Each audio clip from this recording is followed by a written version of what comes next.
call the March 14th meeting of the West Memphis Utility Commission to order. The first item on the agenda is the minutes from the February 14th meeting. You received those in your packet. Mr. Chairman, I make a motion that we approve the minutes of the February 14th meeting. Have a motion by Mr. Holmes, second by Ms. Brown. Any additions or deletions? All in favor? Aye. Minutes are, any opposed? Minutes are approved. I'll let you get past that. Well, that was any additions or deletions. Okay, February safety report's the next item. Good morning, all. Good morning.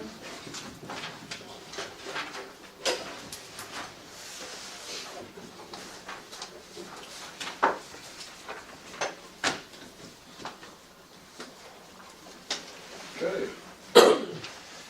We are 178 days since our last recordable, and 520 since our last lost time injury.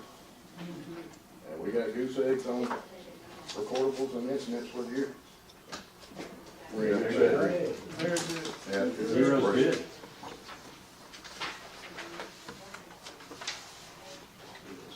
Something's working now.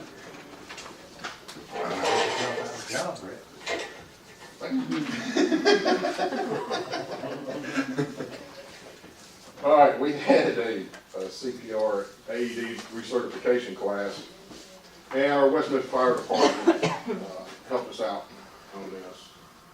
Had 20 employees attend the training, and just a reminder, 2015 is when we started keeping up with CPR training. We had done it previously in the past and not ever kind of kept up with recertification, so we're on track with that. We do it every 2 years. One little note on why we had the fire department come in and do it. We had been using the T2 program for a lot of training, and they cut their budget.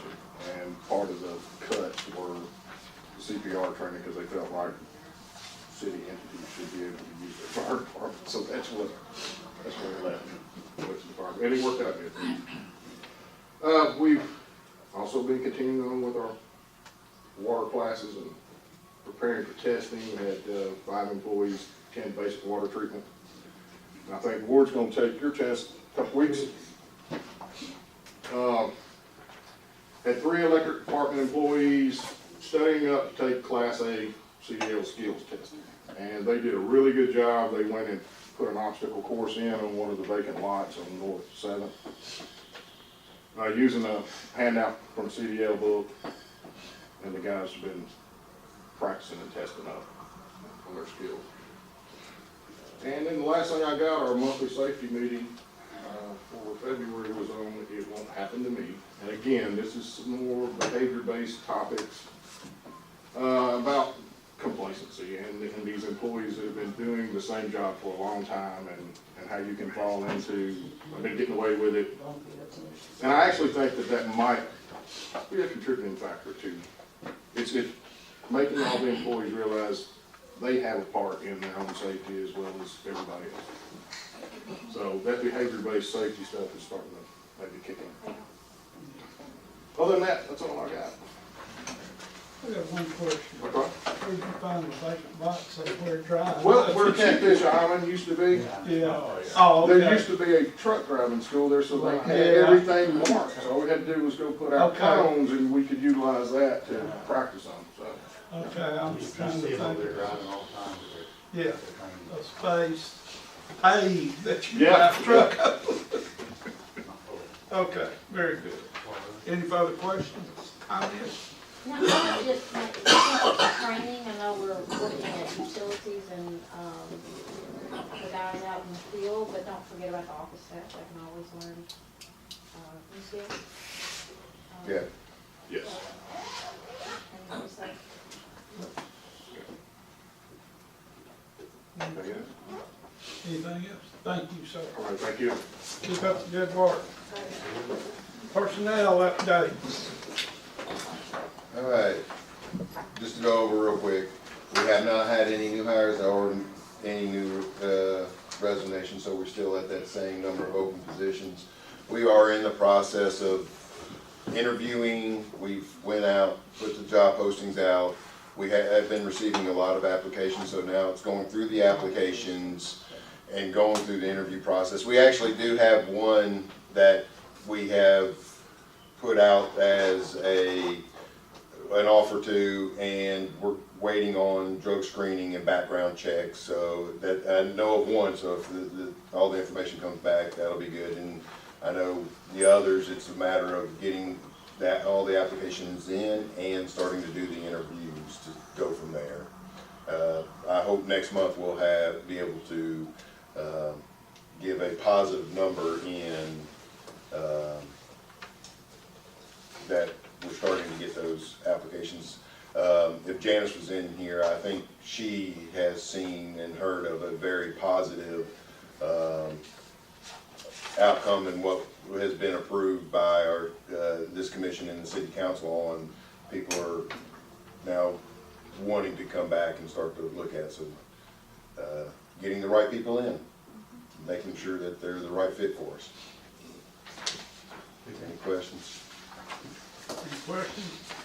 I kind of got some, we have our Coca-Cola representatives with us today. They've been missing for a couple of months. And there's somebody back there behind the camera. I don't know if y'all knew you were being filmed, but, Joe. introduce him. Yeah, Joe. Joe? Joe with A&P. Thank you. Hey, Joe. How you doing? Welcome to be here. Okay, next item is the December 2018 financials and January 2019 financials. All right, going over these. And we have an added exhibit, the one that was previously asked for by Ms. Marshall, as far as the budget, the year-to-date budget compared to actual expenditures. But going through it, you can see where we're at for the year on through cash flow. You know, between 27, compared, the first sheet was a comparison of 2017 to 2018 comparison.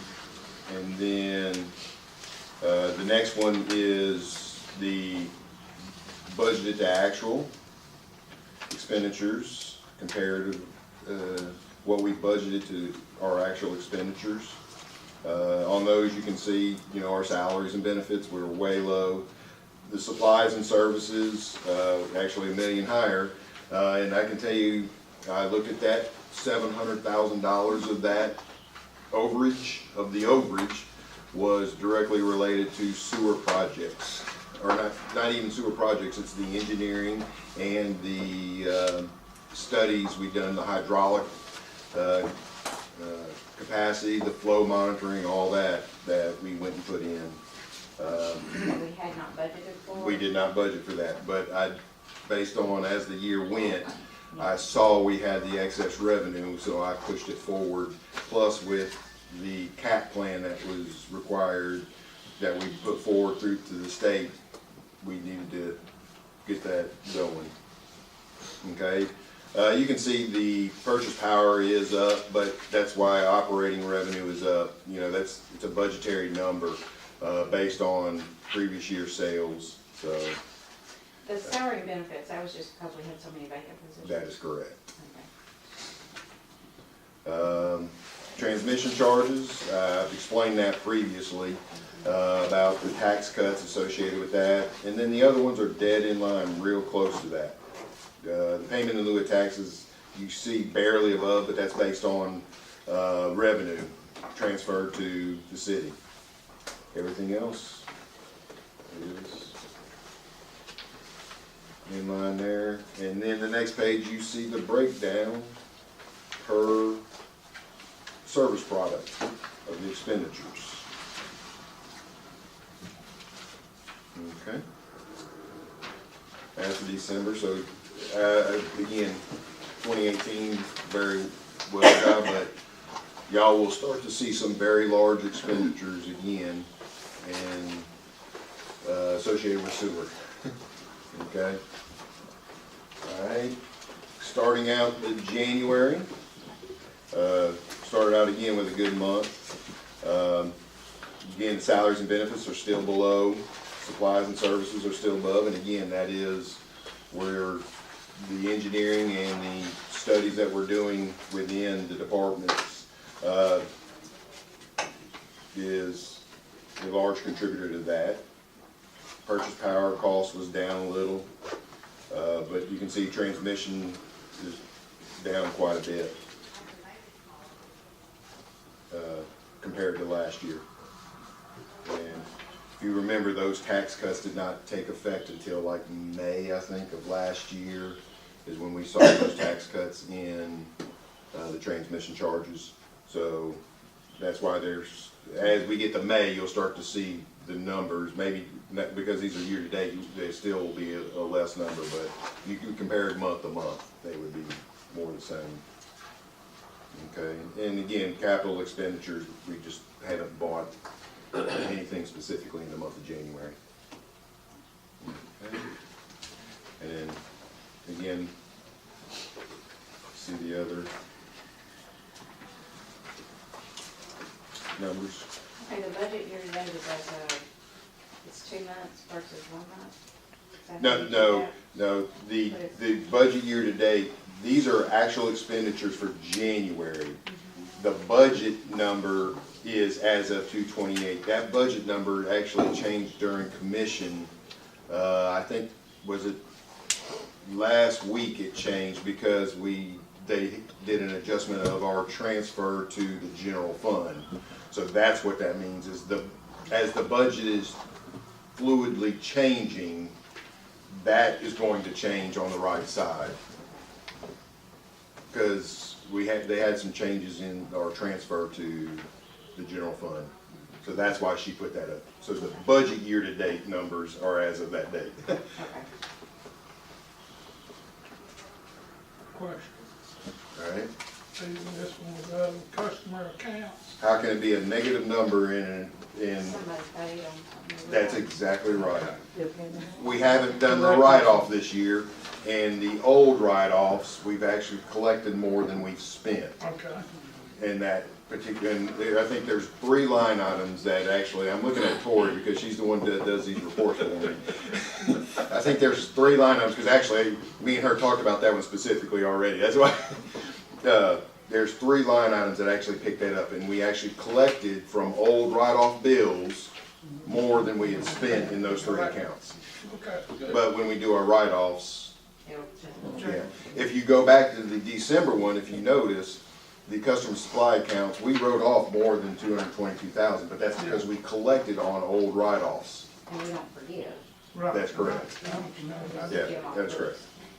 It just kind of caught my eye, stuff that's kind of out of place. Okay. Okay? And then again, the last page is it broken down by product. Or product. Any questions concerning that? All right, Going with the information. all right. Okay, next item is approval to hire, say, Q-Tech Rock. Kuntek Rock Okay. for legal services. Okay, and let me tell you what this is. Our Wireline pole attachment agreements, that's where our communications companies come in and attach to our power poles. What we're asking this firm to do is come up with a standard format that we can then start to negotiate with AT&T, Comcast, Windstream. We got a meeting with Verizon. Anybody that wants to start to attach to our poles, a standard format, and get it so where, and negotiate with them so where they're all using the same document and not have 3 different, and actually get our fees back in line to where they should be. Or, I'm not gonna say, I said back, get them where they should be. I'm gonna say it that way. Where's Kutek Rock? They're at a Little Rock. Yeah, both, and y'all know Wilson, that's Dave Wilson. But this gentleman that actually we've talked to, he came as a recommendation from our AMPA Legal Services, that our AMPA group. This gentleman actually worked for a private company doing this exact thing for a private company, and is now working for this firm and is going to help us. And he's actually going to give us a guide and questions here. This is what things are going to point out. These are, and myself, Ward, and Mike Stevens have had conference calls with this gentleman, and I think he could do it for us. And actually, if you want, the current contract that he has is a hourly basis for him and his, and I guess associate, I don't know, the worker, different rates, but is not to exceed 25,000. And I can tell you, if we get these negotiated, we'll probably recollect that amount in less than 2 years. 1 year. I remember the last time we did something like this, I don't know how many of you were here, we were charging maybe like $2.50 a pole or something, and they said, I don't pay $15 a pole. Yeah, we've got old agreements in right now, and we'd like to be able to use our agreement, since we're not subject to some regulation that other, utilities are. We'll be able to negotiate something more favorable for us. And, that's, we can use that in the future, and it allows me, the opportunity to have a better idea of what I'm doing, because it's very complicated. These pole attachment agreements are very complicated, so. Because there's a lot of federal law going on right now with the FCC, and they're trying to take away our rights as a city, and we're fighting that as also on other issues.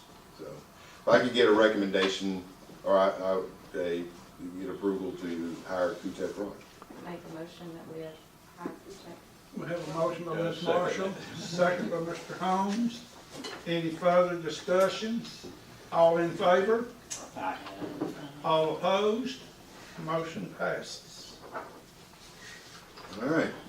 The next one is doing a sanitary sewer evaluation survey. That's where the company comes in and they do smoke testing, they do dye water testing, TVing, and visual inspection of our sewer lines and our manholes. And they then, from that information, they come back and tell us, hey, you got issues in these areas or this manhole, and here's the amount of inflow and infiltration that is attributed to this manhole. So and here's what you need to do to fix it. It basically says, you need to do a rehab, because for this amount of dollars you'll reduce this amount of inflow and water coming into the sewer system, which needs to be.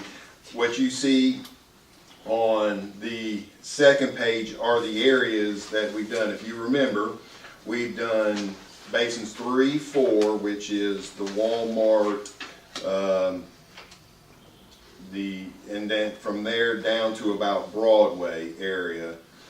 From that north down to the south, we've done basin 8, which is the southeast region, and we had done, if you notice, basin 17 also, which is, you also see a 17.2 on here. And you're going, okay, why are we doing it again?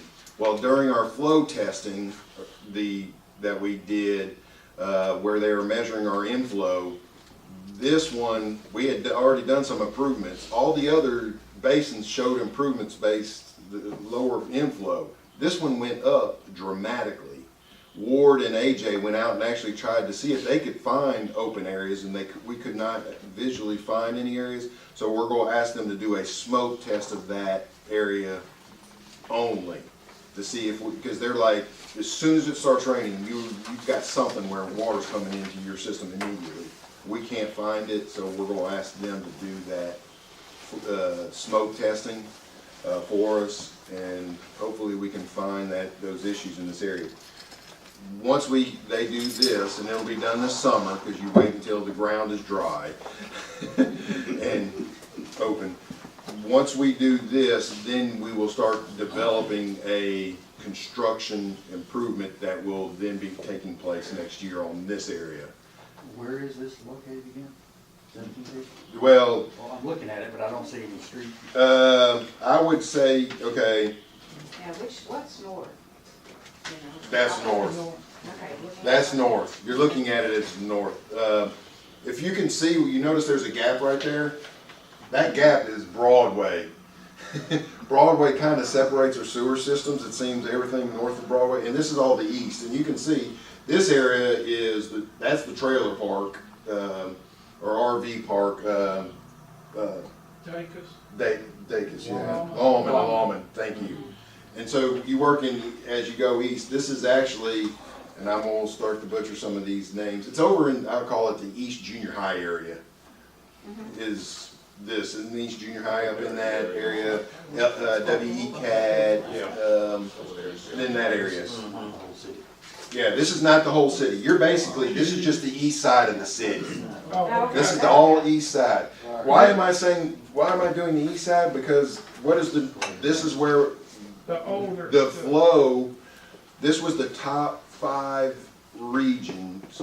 These areas were our top 5 issues by the flow test that was done by RJN.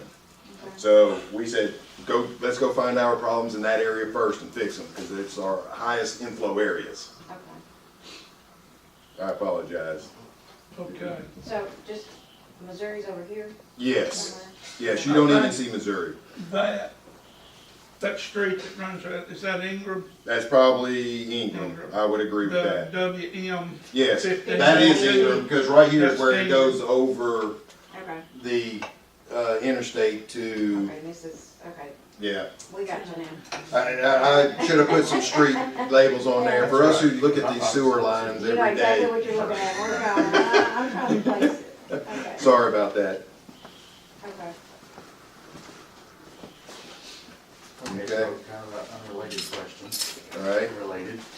All the dots are manholes. I see some manholes are closer together than others. Is there a particular reason why they're spaced that way? I cannot answer. Typically, the spacing is typically at the max 300. You do a 300 to 300 feet is what they do. But I can tell you there are some times you put in a manhole to put in a service. Or, hey, if you have a short turn, anytime there is a turn, you want to put a manhole. You want to. I can tell you some of these areas that are more, there's actually some old areas that actually, there used to be pump stations there well before I was alive. They got removed and the manholes are kind of still there and they got tied back into the system and rerouted. In some of the old areas, especially in that area right there. Because I call it the racetrack.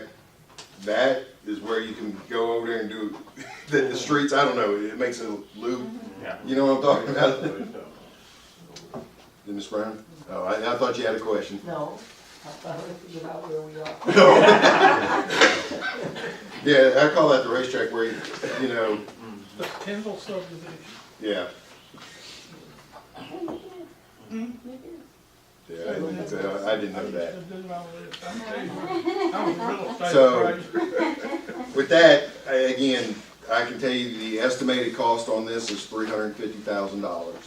And that is a supplies and services, so that's, again, where you on sewer. Are these the people that we dealt with before? Yes, they're the ones that have done, that's why They're they are, familiar with it. they're familiar with our system. They're the ones that have done they're doing the hydraulic model. They did the flow testing for us to come up with which basins need to be looked at. They're the same, this organization also has done Hot Springs, they're doing Fort Smith, they're doing several other cities and assisting other cities in Arkansas. I make a motion that we hire RJN. Have a motion by Ms. Marshall, second by Mr. Burns. Any further discussions, questions? All in favor? Aye. All opposed? Motion passes. Next item is recommendation to purchase a server system. All right. I read that as sewer system. I said, I thought we had a sewer system. All right. What we're looking for, and this is a presentation that was given to a small group of the managers. It's actually with y'all's recommendation, it's going to go to city council, and city council will also see this next Thursday. Currently, we're running on Windows servers 2008. It's 2019, so the servers are starting to have little glitches on them, and you can see when we migrated over, we've gotten 10 years out of those. And for those, I'm not a guy, but for some of y'all, that's about the end of life of a server. For one thing, we had gotten it so where when we bought them in 2008, it had a 7-year warranty that we were able to then get it extended for 7 years, so we're also losing our warranties on them, okay?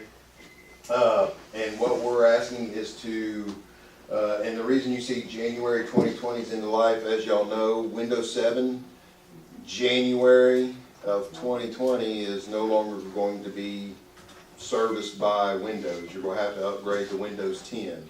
We're still running on a Windows 7 operating system, so we're updating. And since and let me kind of go into the next steps here. So we're going to go and update them. When we purchase them, you can see it shows November because that's when they started to do this. But once we purchase them, get them installed, it's probably a 6-month process. We'll have a mainstream support about 2024, so then they try to get it extended to 2029, so this is a 10-year purchase, okay? Let me just go over, and you can see these servers handle. The entire city relies on the functionality that handles our data, our voice, and infrastructure. In other words, our whole billing system right on these servers, okay? What we're looking at doing is right now both servers sit in our building, okay? What we're looking in here, let me see, I'm gonna flip through that. This is what they're buying, okay, and the technical people went over this. I'm not gonna sit here. You can see we're buying 2 of those. 2 black boxes. Yeah, 2 of those black boxes, and this software over here, and then the memory. I put this in there. I'm not gonna sit here and go over each one of these because they got a lot more technical. But the biggest thing that we're going from is, you can see there's 4 servers up there currently, including our WiMAX system, which is our 3.62 wireless network. What we're going to, and they're sitting all upstairs, we're going to put a server over at the police station. The police station has a backup generator. They have a server room of their own already.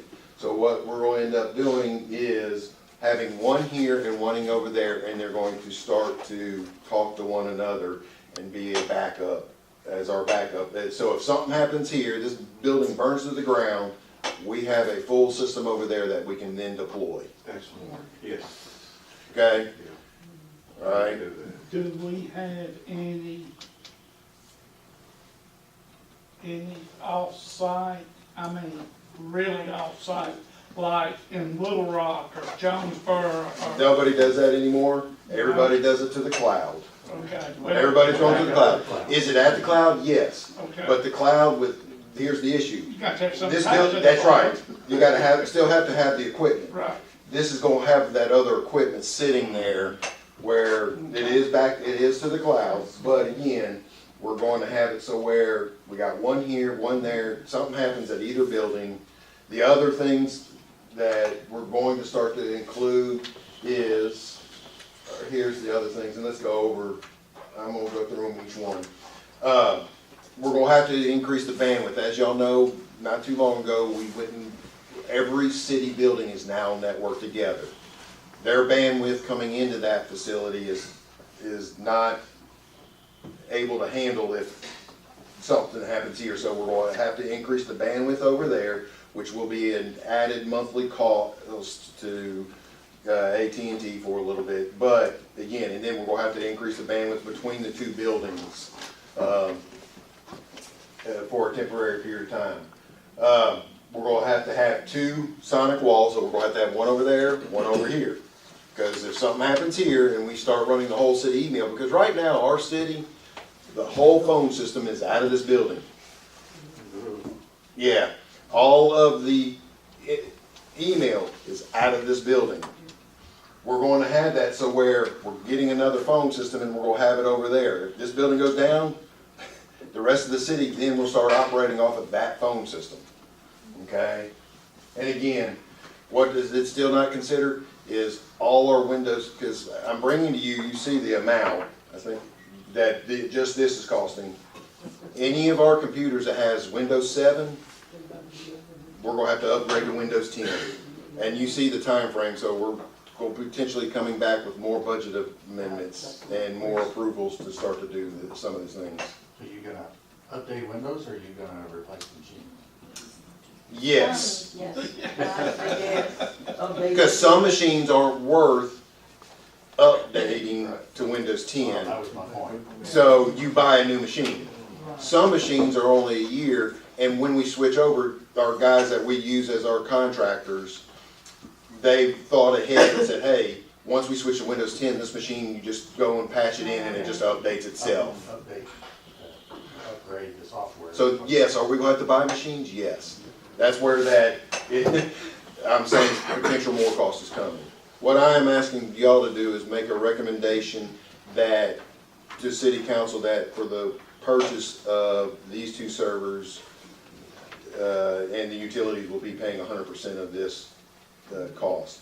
Now, do other city departments do some of this? But yes, but I can tell you 90%, 80% of this is us. This is, our, and now, will other departments benefit? Yes, but, and the labor's not in here, but that's been built in with our contract with C&T, so that's covered, okay, already. Because we use them as a subcontractor, as our IT group, okay? I'll make a motion. Have a motion by Mr. Burns, second by Ms. Brown. Really That should is a say- whole lot less than I thought it would be in discussion. Yeah. Discussion, It's not really a recommendation to purchase a server, it's a recommendation to upgrade. upgrade, well, we've got. Server. Yeah, I mean, well, you're purchasing them, but I don't know what the right words are, but Upgrade what we you're have. purchasing two new Replace. servers. You're purchasing two new ones to replace the old ones. And this was bid, and this was. No, this was sent directly to Dell. They use their corporate, and it was sent to Dell, because that's what we currently have is Dell, okay?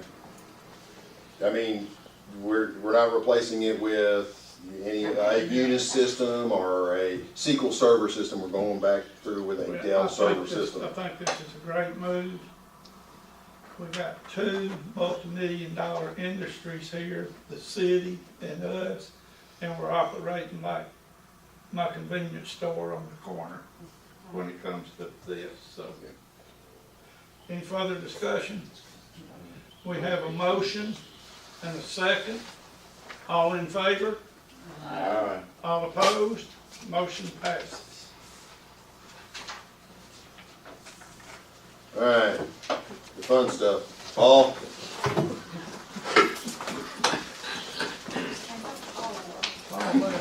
Paul left. Good morning. Good morning. Hope everybody has a spreadsheet. Yeah, this is bypass. Is the date correct? Well, I had to bypass the sewer treatment plant. No, those dates aren't correct. That's not correct, it's February. What's that? It's February 19th through the 25th. It's wrong date. But we had about 6 inches of rain during that period, in that 5-day period. That's pretty much the whole amount of rain we get to do the whole month of February. So when we get this much rain and my pond is high, I have to bypass. I take 7 million through the plant and the rest I send around. So essentially what I'm doing, I'm blending. And that blended amount actually goes to the river. I have a provision in my permit to bypass, so it's something that we can do, but it's not recommended simply because it's because of rainwater. You're only supposed to bypass if you got a piece of machinery down, you temporarily go around the plant, fix the machinery, then you put the flow back to the plant. But this is strictly due to rainwater. If you look at the last column, the total flow from station 8 and 9, the total flow from them 6 days was 76 million gallons. My daily flow On dry weather, it's 4 MGD. As you can look there on February, instead of 7/22, it's February 22nd. I got 24 million gallons of rain, okay, which is 6 times more than I'm supposed to get. The next day was 25.4. So the infiltration is very, very high coming into it, and I can't handle that. So I have to send it around. So what I sent you, like I said, what I sent you to do, I blend. And I sent 7 through the plant, the rest of it goes around, I sample, I send all this information to the state. And hopefully I don't get back from this. This was reported to ADQ. Again, I just keeping y'all abreast and the importance of the projects we're working on. I mean, I'll tell you, Paul's taking over the pump stations. He did that, I don't know how long ago for me. 6 months ago, and we are doing a better job, and you know, we've been spending money on replacing pumps, getting pumps up to move the water to them. We're doing a better job moving the water to him, but it still does not alleviate the result or the issue of we need to eliminate the water infiltrating our sewer system. And I can tell you, he'll tell you, with the river up right now, it's killing us. I mean, the groundwater is at the ground level. Yeah, we probably taking in 2 million gallons just from ground alone Per day. per day. Which is half of your capacity. Which is half of my daily capacity, if it's Okay, dry. your capacity is 7? No, ma'am. My capacity is 6.3. I'm pumping slightly over that. Okay. My daily capacity through the plant is 6.3. So I'm pumping slightly over that And you're running 7 million through it now. through the plant, yes. And Good that's what I can operation. successfully send through to meet my BOD, my TSS, my fecal, all the limits that I got. If I go over 7, then I'm probably going to exceed one of those limits. So this is not anything that results in us all kind of the pumpkins necessarily, but we need to do something to abate it. This is, have we talked about the cap plan and the money and you just approving that? And I can tell you, you're gonna see a bid next month. It's probably gonna be about $1 million bid of improvements in manholes and sewer line replacements. That AJ's working on that project. You'll probably hear a little bit that we're planning on opening bids, having them at we're in April City Council, and then hopefully here for the April Commission meeting that will be done this summer. That'll help start to abate, and I think that I'm gonna leave it. I'm gonna let AJ. I'm talking in his proposed thing. Sorry, sorry, but we are working on it. And this is going to be an ongoing project for years to come. Yes. There's nothing we can fix immediately. The only thing you can do is keep up with it as you go. That's all. That's correct. And we starting at the major, like Todd said, the major flow areas, the highest flow areas, and work our way back. That's it. Yeah, that's it. So Any in questions? Star Wars terminology, we got a warp 6 plant, and he's running in warp 7. Still don't have done. Okay, we bypass into the river. Yes. Okay. What I feel that's, like it was more clean water than dirty water. kind of go over that, Paul. Okay. My permit limit is 30 milligrams per liter a day. That's what, I cannot exceed that. If I do blend it, I got a chance to exceed it. Have I? No, I haven't. I sampled while I'm bypassing, I also sample. I have not exceeded my limits. If I exceed my limits, then I have to report that. And that's 30 on TSS, that's 30 on BOD. When I'm pushing this much water and bypass, I'm not even trying to be fecal. I'm failing. There's no way I can be fecal at those high flows. Because I'm simply bypassing that treatment unit. But because it's so much extra water. Right, it's just still because of leaking. the sheer volume of water. There's no way to separate it. Well, Right. and I understand that. I mean, And making sure we if look- you want to talk a little bit about what some other regions are doing to abate to us a little bit. Well, they're like Chicago, they putting their rainwater underground, it's costing them billions of dollars. Where we go, well, yeah, Nashville, they got retention ponds all over town. They set a retention pond in this community, and this community, and they put it in the retention ponds, and then when the rain stops, they draw out of it. So everybody does it different. Yeah. And also, but some other ADQ, or not ADQ, EPA regions are starting to look at allowing blending. In the future, they may allow us to blend, which will help us tremendously under our setting. Because I think everybody understands what you just said. This is a lot of rainwater and not actual, so. In other words, it's leak. Yeah, they still frown upon it. Well, we're, You can only take care of so much. It- I'm an act of God. here, I'm gonna say this. I can't- They understand, but the possibility is that they can still come down and do an administrative order. We don't want that. Exactly.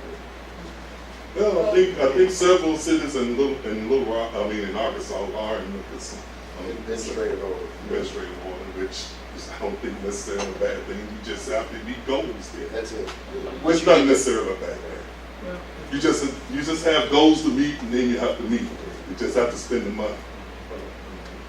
With the water in the river, now if we could sample it after we dumped it in the river, it would be really polluted. Yeah.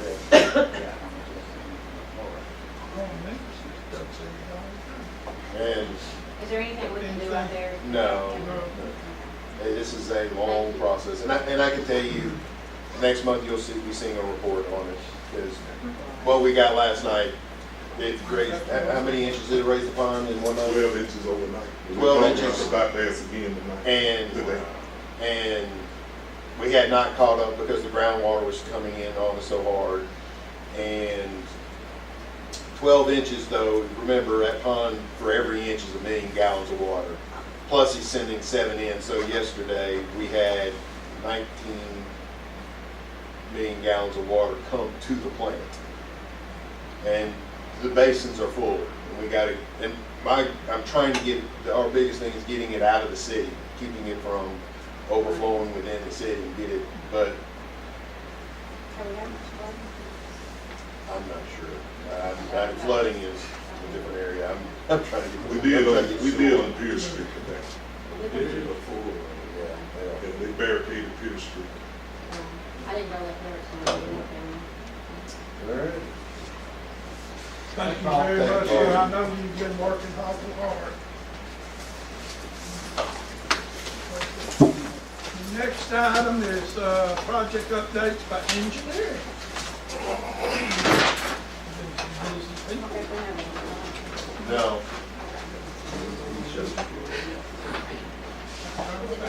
Down, the down arrow. Good morning. Morning. So this is just an overview of what I'm going to go over in my presentation, the main projects that I've been working on. The first one is SCADA projects, just kind of working with the SCADA system we currently have and making improvements to that. And then the system reliability, and then modeling and analysis, and then all that is kind of go into the R230 designation. So SCADA system stands for Supervisory Control and Data Acquisition. Basically is the system that we have that controls and monitors our electric system that we have right now. The relays and the substations, they monitor like values and how they operate and everything, send information back to us. So one of the programs that we have is Surveillant, and through Surveillant we have Smart View, which you can see on the screen is a picture that I have. And that's actually Hudson's substation model, so we can view and monitor the substation as things happen. But right now we only have 2 workstations, and one is at the plant in the SCADA room, and the other one is in the server room upstairs where we can actually view that screen and see what's going on. But one of the main things I've been working on is getting text message notifications. So when something alarms on that screen, say like a breaker operates or something, it's going to send an alarm, the breaker's going to change color, it's going to blink, and then that's basically going to be, it's going to be on the screen. But if we have the text messages, we can have certain people designated to receive those, and then what happens, information will be sent to them, and then they'll have that for, Basically faster response. yeah, and better for like me, where which I'll get into later, is do the reliability. So like momentary outages, I log those, so that I don't have to worry about clicking on here and seeing that it'll just automatically be sent to me. And then the other one is the Field Crew Smart View tablet, and that's just the same screen and everything, the capabilities that we have in the workstation at the plant would be to have like the crew member, one of the crew members have a tablet with them in the field, so they can do things, and if they need to open and control it as they're there, they can see that and do those things with them.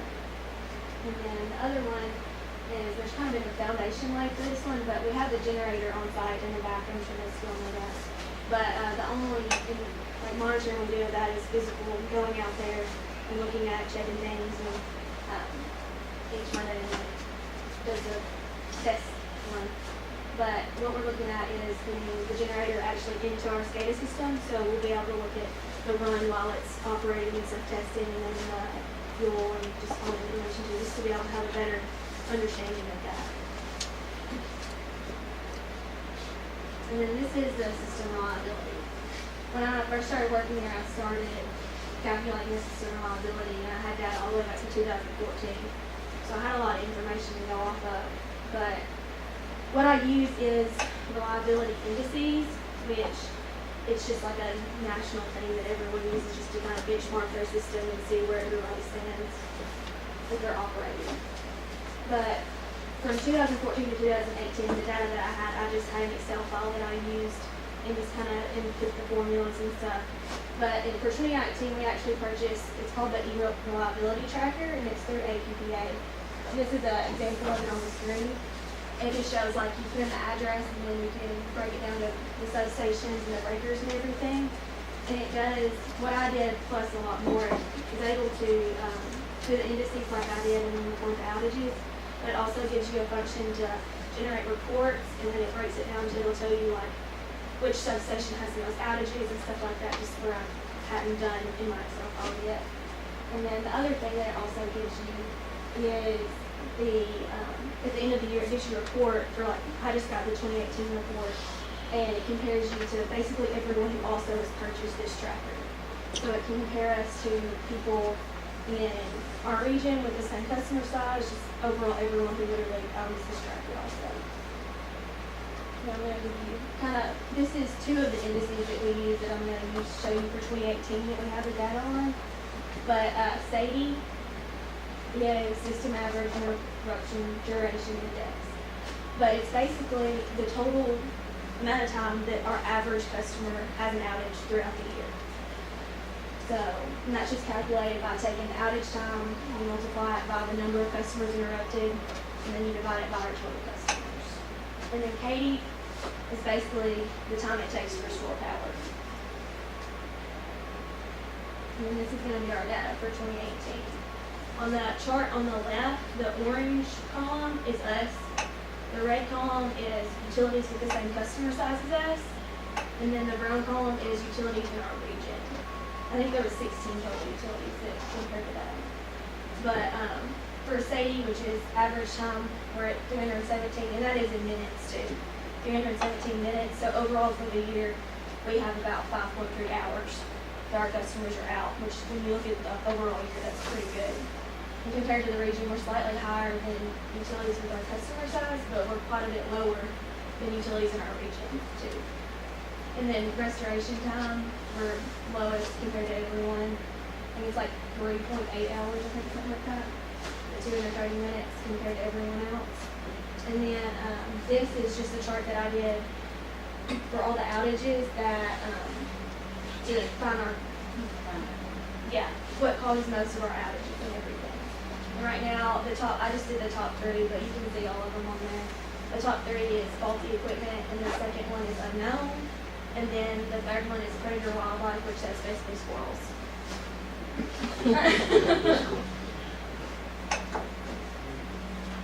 Oh, and then I would say, I was looking at, because I said I had back in 2014, I had the data, and trees used to be our, things like our second cause, and it was like 23%.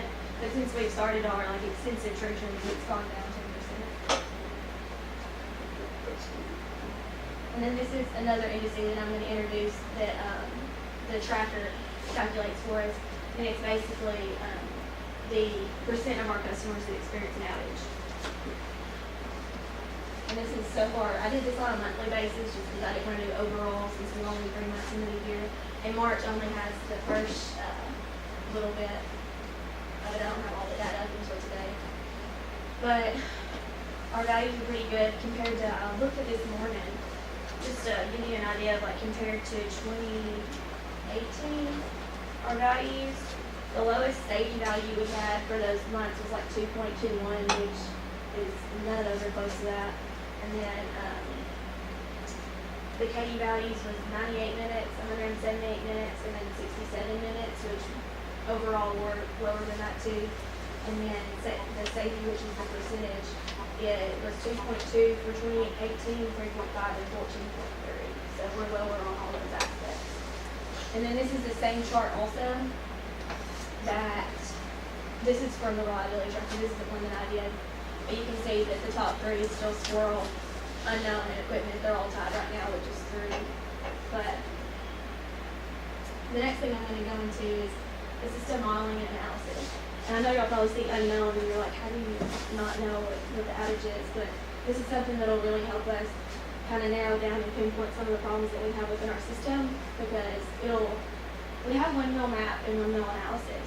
So windmill map is what we'll use, incorporate with the GIS system to get our system information on the characteristics. And then analysis is what we'll use to run tests over it and see if we have like voltage drop problems, if we have like maybe one phase is overloaded and that's causing some problems and stuff like that. But that's just another goal to improve our reliability and then have continual system improvement so we can prepare for growth that's going in and stuff like that. Because with the engineering program the analysis program, we'll actually be able to have the model of our system and then create a project within it, and say a new business comes in and they give us a load. We'll be able to add that in there and see how our system will be able to handle it, and see if we'll have problems or how we need to rearrange things. And then all those things also, what we're looking forward to doing is applying for an RP3 designation, which RP3 stands for Reliable Public Power Provider. And there's 4 aspects, and it's safety, reliability, workforce development, and then system improvement. And just modeling our system will already increase 2 of those, which will be the system improvement, because we'll be able to pinpoint those nuisance kind of outages that we don't really know what's going on. And then we'll also have the reliability, because we'll have a model of our system. But, yeah.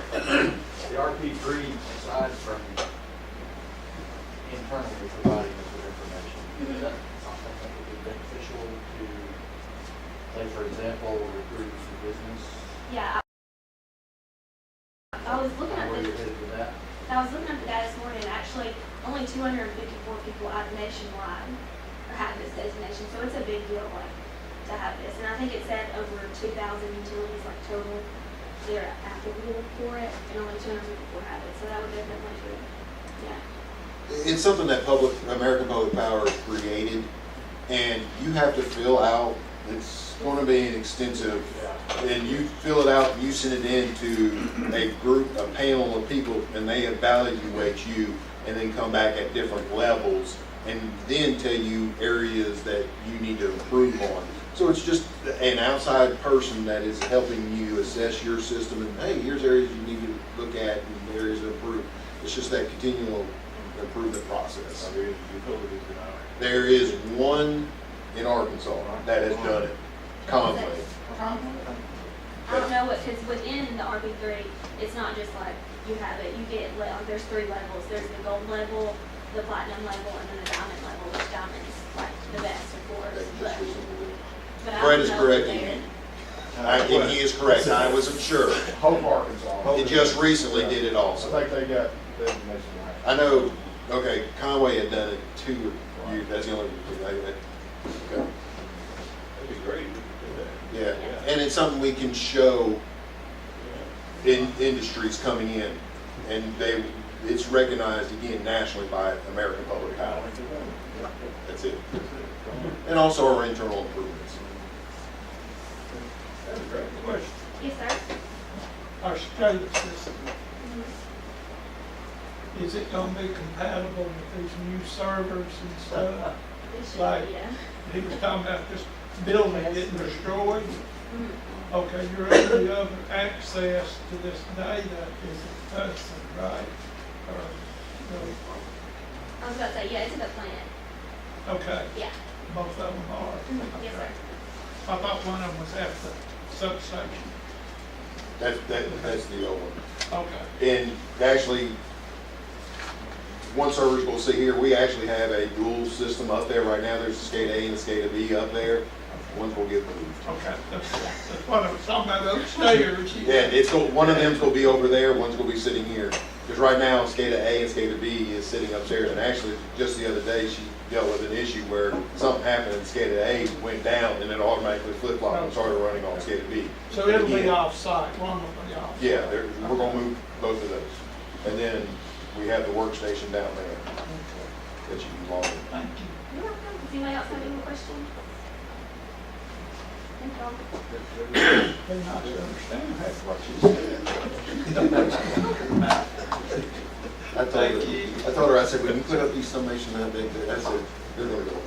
I try not to like overload it. No power on would have been nice to have. Look at it and talk about Hey, good morning. Good morning. So I'm going to talk about some of the projects have been working with. So just as a brief outline, turbidity in the well at Mid-America, the well 5 pump repair, some new construction plans, the AMI project, and some street resurfacing projects. So the first thing I'll talk about is the turbidity issue over at the Mid-America well.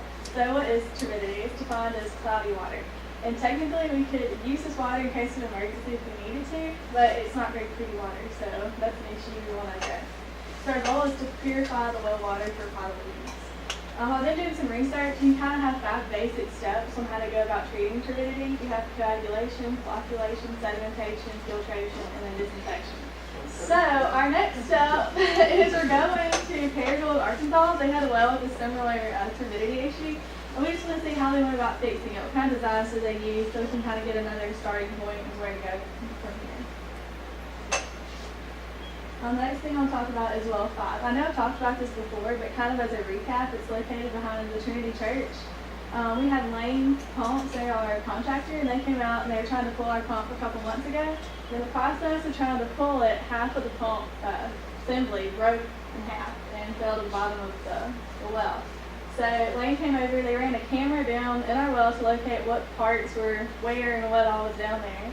And about 2 weeks ago, Lane sent a crew over, they were able to recover the remaining parts. So currently our pump bowl is being disassembled and assessed. And after this assessment, they'll be able to determine how much of the pump bowl can be salvaged. Then the pump will then be rebuilt. And so right now we're looking at a 1 to 3 month period before we have our pump back and our wells in operation.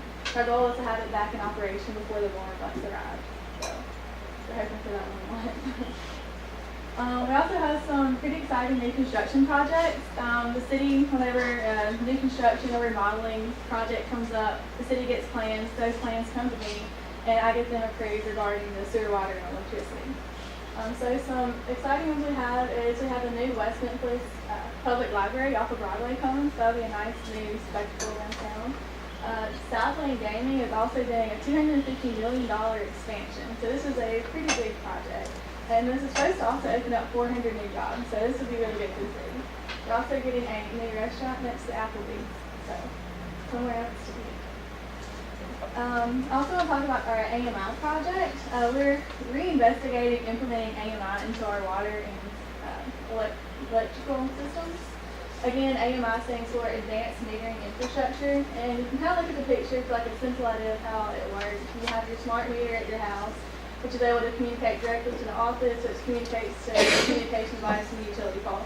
So it's just a quick inner loophole of a loop connection system. It's a lot more convenient than having a meter reader drive up to your house, get out of his truck, and then go out and read your meter. And it's kind of the way of the future, if you will. We put together a list of questions and we told a couple other cities who had AMI at their facility regarding, what do they use, why did they choose what they did, and how well do they like it. So you can kind of figure out which route we want to go with implementing this. We're also looking at around a 5-year payoff period if we went with AMI. Last thing I want to talk about is we have some street resurfacing projects, specifically MLK Road and East Barton Road. And we're really only involved with this because we need to know what services would be possibly affected by these resurfacing and like what services might be affected. So it's just kind of us in the know. So yeah, that's all I have. If anyone has any questions.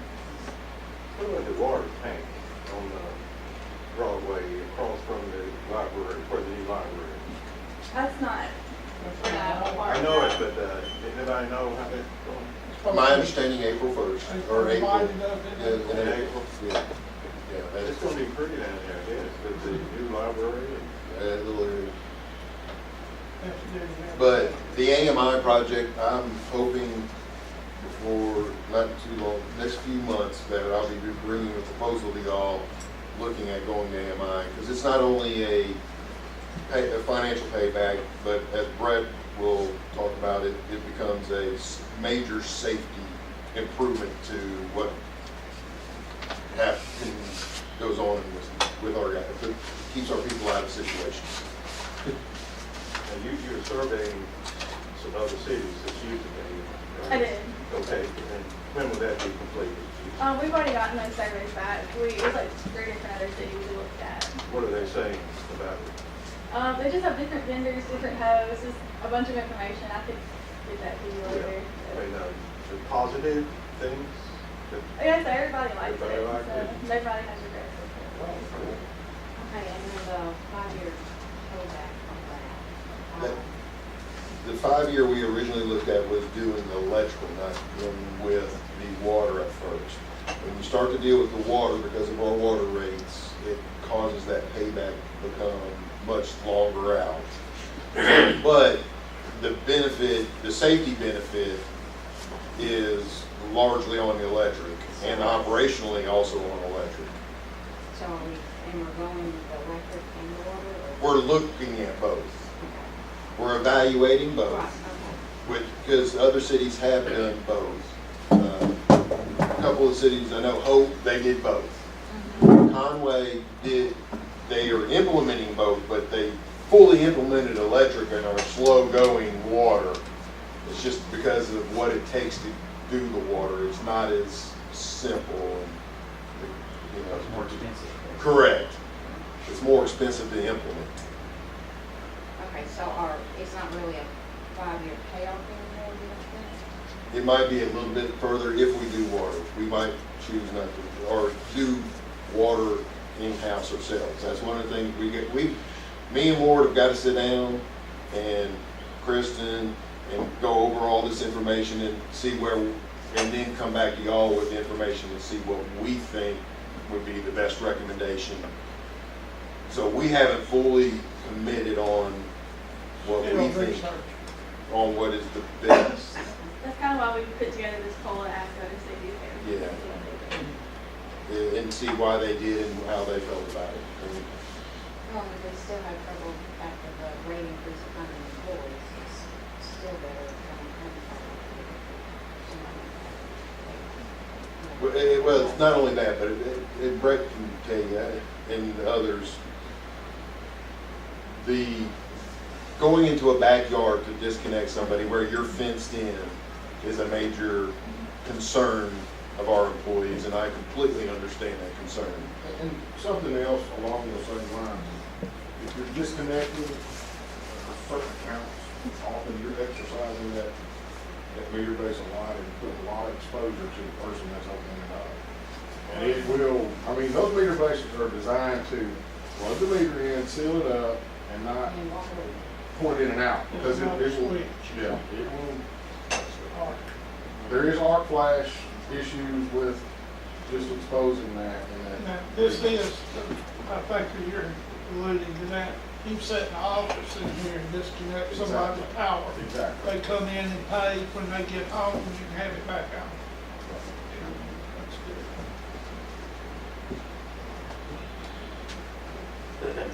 Thank you, ma'am. Yeah, thank y'all. Appreciate it. Good job.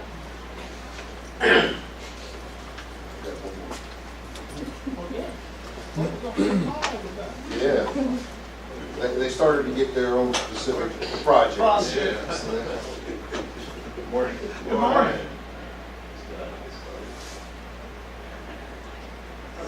Just a quick outline, some of the projects I've been involved in.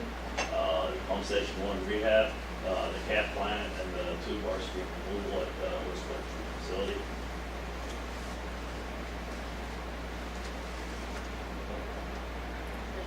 Very good. All right, the Pump Station 1 rehab, just a quick update. We had got 2 submittals. The first one is the equipment submittals that's for the building and the pumps, and then the second one's just electrical work. The equipment submittal has been approved. The electrical, we had to request for a revised resubmit. They did not meet the specs standard, and so that's the reason why we're getting another submittal. Question, Go ahead.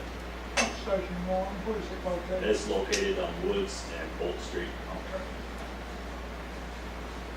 Okay. Here's a construction schedule I got from the contractor.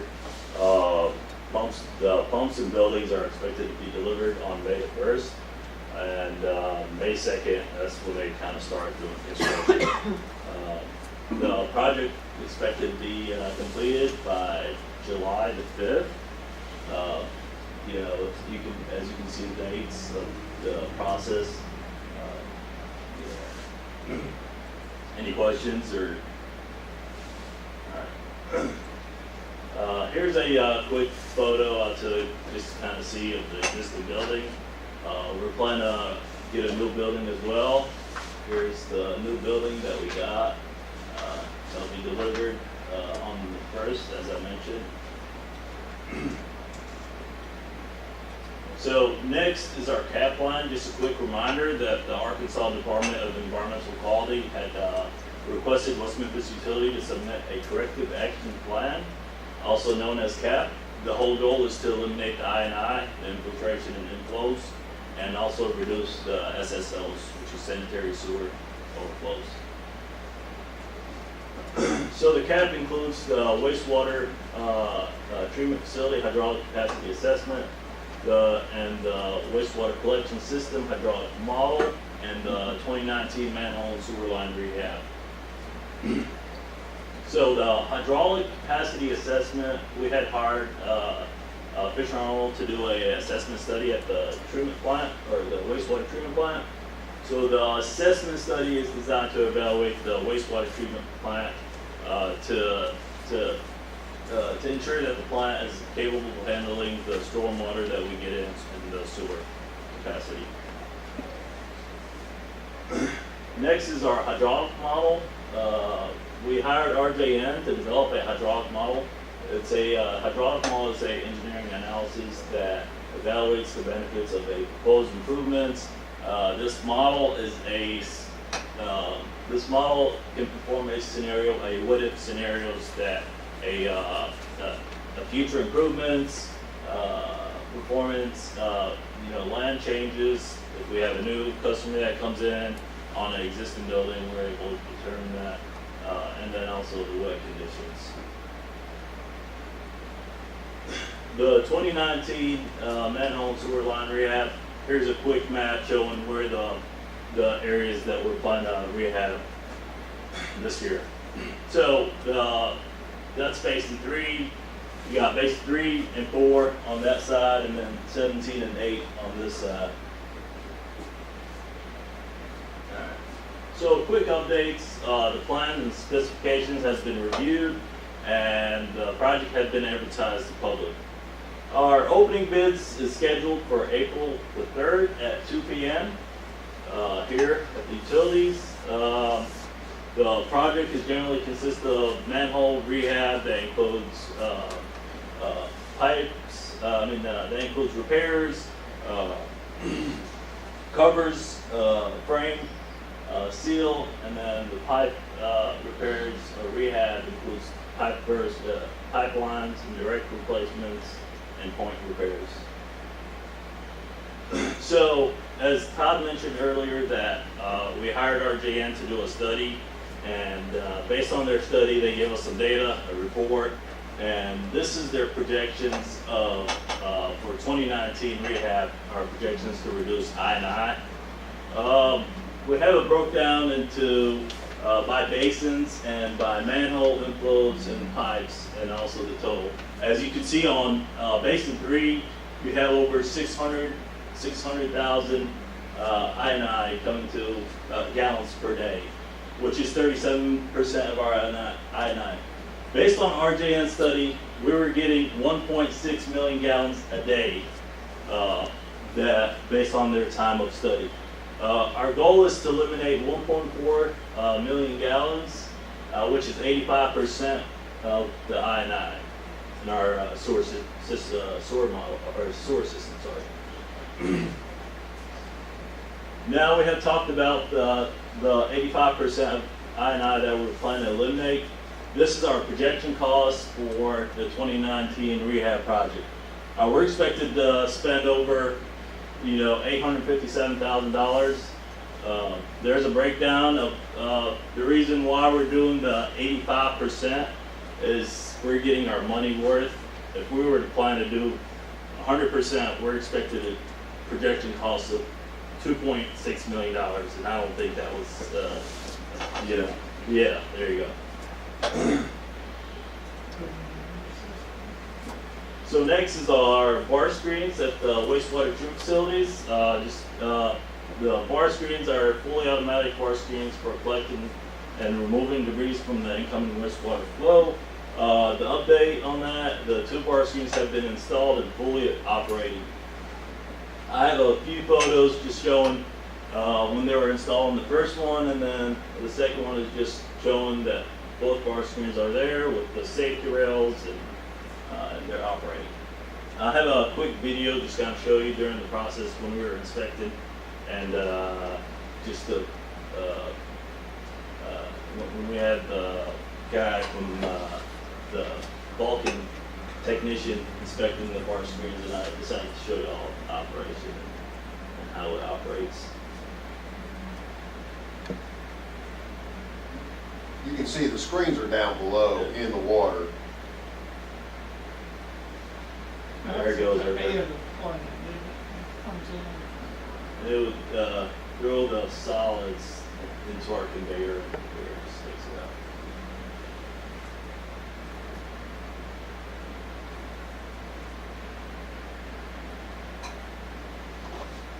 That's the spring cleaner. Yeah. Yes.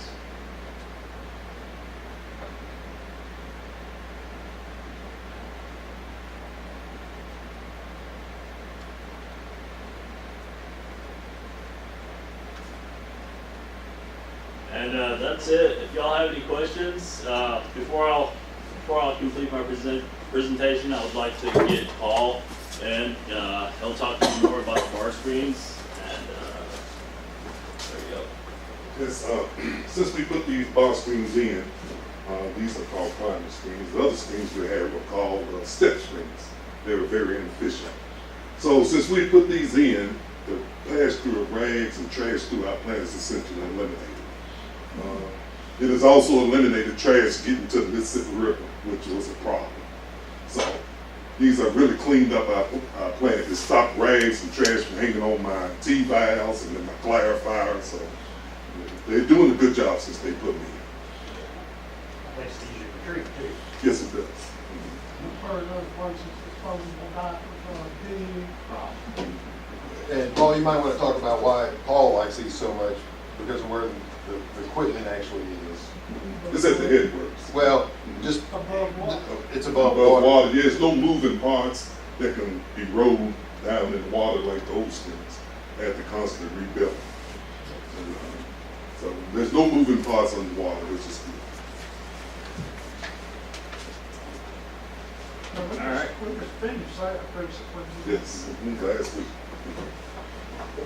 Yeah, again, I know previously y'all would approve projects, and then you're like, okay, where are we at? What I'm wanting to do, and if y'all say no, don't worry about it, I'd like to bring to y'all where hey, here's this project y'all approved a long time ago. Now it's done, it's complete, and here it is. In the past, next time it was mentioned was when it needed to be replaced. Exactly. I'd like to show you, hey, it is now in place and running, and We're good. okay. Any questions or? Good job, AJ. Thank you. Thank you. And y'all can tell, I started going to some numbers. The reason I knew those numbers is because AJ had already, we had already went over a lot of these presentations, the projects he was handling. He going over those with me, and I'm like, oh, don't stop. I know those numbers. So, I was just going to thank our engineering department. Y'all have been busy. it's not bad. Very much needed. Can I just say one Yes, word ma'am. real quick? Go ahead. Excuse me, before it's decided. I don't know, the city attorney, I mean, do you know about the Senate Bill S-554 that they got before the committee, they be heard? In reference, okay, I'm just gonna, I got this text, it was sent to me from the municipal league. It was talking about in alternative water bills dictate how, how you will control your water utility. It is the same bill that was defeated in the House last session. This bill requires municipal water connection to be made outside of city limits to non-resident property owners or consumers. I had copies of that last night. I left it at home. That's why I went back out and got my phone. Ward's on a committee with Ampler, you know something about that? Are you familiar with that? Yes, I'm on the legislative committee, Yeah. and that bill came up like first of the week. Our senator's on it, our lawyer is on it. We've put together an amendment to change it, and as you said, it's come up before, Yeah. and it's basically to solve a problem in Hot Springs. And so they're trying to solve a local problem statewide.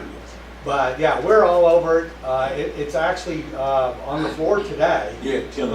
Yeah, but we have our lobbyists, the Phillips firm there, and our lawyer there, and Keith had all the analysis. He had it, and I talked to him Tuesday night. He had it all, and he's on that committee. Yeah, actually. yeah. So I think we're covered. We don't know what the answer is yet, but they're not going to get it past us.